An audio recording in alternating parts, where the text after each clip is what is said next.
Take 1. Uma lembrança de infância guardada por anos se transformou em cinema. O que era dor virou arte, reflexão e principalmente empatia. Kika Não Foi Convidada é um curta que fala sobre amizade, sonhos, mas também sobre racismo, desigualdade e exclusão. Temas fortes contados pelo olhar sensível de crianças e inspirado em uma lembrança real do diretor Juracy Júnior. Quando criança, participei de uma festinha de aniversário ali no bairro e eu lembro, assim, tenho uma memória muito clara de uma criança na minha rua ser expulsa dessa festa porque não tinha sido convidada. E essa memória ficou por muito tempo na minha cabeça. A gente sempre trazia esses assuntos em casa, assim, eu falava, mãe, aconteceu isso? E aí, de fato, tinha acontecido. Esse ano eu tive, quando criança, eu tive essa festinha de aniversário no mesmo ano e eu consegui convidar essa menina que não foi para outra festa.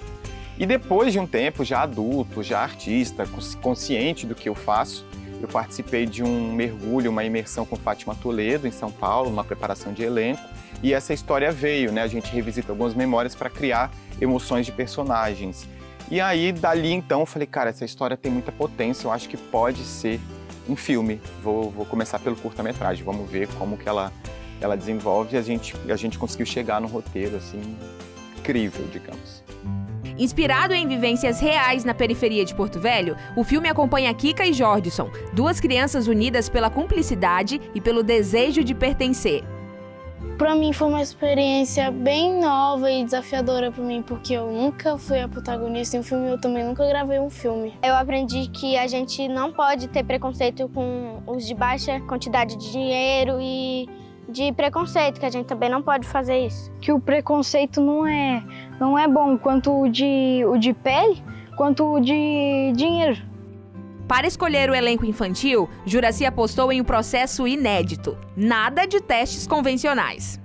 O que acontece naturalmente, dentro do audiovisual e de outras linguagens também da arte, que as crianças e tal acabam fazendo testes. Só que, ao nosso ver, esse teste poderia trazer muitas interferências na vida dessa criança, porque se ela for reprovada, pode nascer ali uma frustração. Então a gente decidiu fazer outro caminho.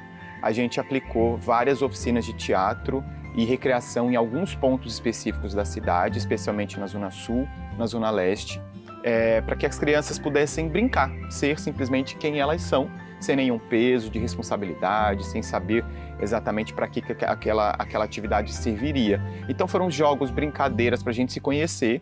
E aí a gente foi passando o tempo, a gente foi conhecendo melhor cada criança foi se aproximando da personagem, até que a gente chegou num grupo de 12 crianças, entre aspas, selecionadas, né? Mas é porque tinham o perfil e criaram uma relação de muito carinho e confiança entre elas e com a equipe. Aí, a partir de então, a gente conseguiu fazer um trabalho com elas. Durante toda a produção, o cuidado emocional foi prioridade. A psicóloga Anne Cleiane acompanhou cada etapa, garantindo que o ambiente fosse seguro e afetuoso. Através das técnicas, dos conceitos e do conhecimento da psicologia, também foi possível trabalhar com essas crianças as questões das emoções, porque elas estão envolvidas num enredo que diz sobre discriminação, que fala sobre racismo, e isso precisa estar bem elucidado nas cabecinhas delas, para que elas entendam por que isso acontece, entendam que reproduzir isso não é legal, e também para que elas possam passar essa mensagem para quem está em casa. Eu acho que os desafios foram constantes, foram muitos. Fazer um desenho de produção desse filme foi bem difícil, porque é um filme que exige muito tempo, exige muito recurso. A gente começou a trabalhar nele desde janeiro desse ano, a gente foi rodar em julho.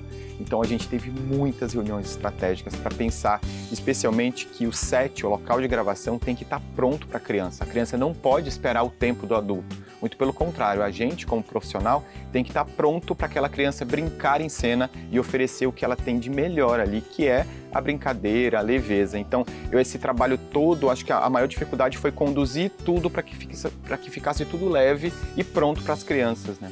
O resultado conquistou o Brasil. O roteiro do curta foi vencedor do 25º Laboratório de Projetos do Festival Curta Cinema no Rio de Janeiro e recebeu o apoio da Lei Paulo Gustavo. Mais do que prêmios, Kika Não Foi Convidada representa a força do cinema amazônico, feito por quem vive e sente a realidade que retrata. O filme fala sobre uma profunda relação de amizade e companheirismo, né? Isso tudo a gente percebe a partir de uma perspectiva de crianças. Uma menina é expulsa de uma festa de aniversário do bairro pelos adultos. Só que as crianças é que percebem e fazem uma condução para que essa menina seja acolhida. Então eu acho que o filme serve muito para a gente repensar sobre os nossos conceitos, assim, enquanto adultos. Será que a gente é o dono da verdade? A gente sabe mesmo das coisas? Ou as crianças também têm muita sabedoria e talvez esteja só com elas a chave de um futuro melhor, assim? Eu acho que fica muito uma reflexão, assim, é muito sobre amizade, companheirismo, acolhimento, sobre saber que cabe e tem espaço para todo mundo. Eu acho que o filme traz um pouco disso. Kika Não Foi Convidada será exibido em breve e todos terão a oportunidade de se emocionar com essa obra que nasceu da Amazônia e fala direto ao coração.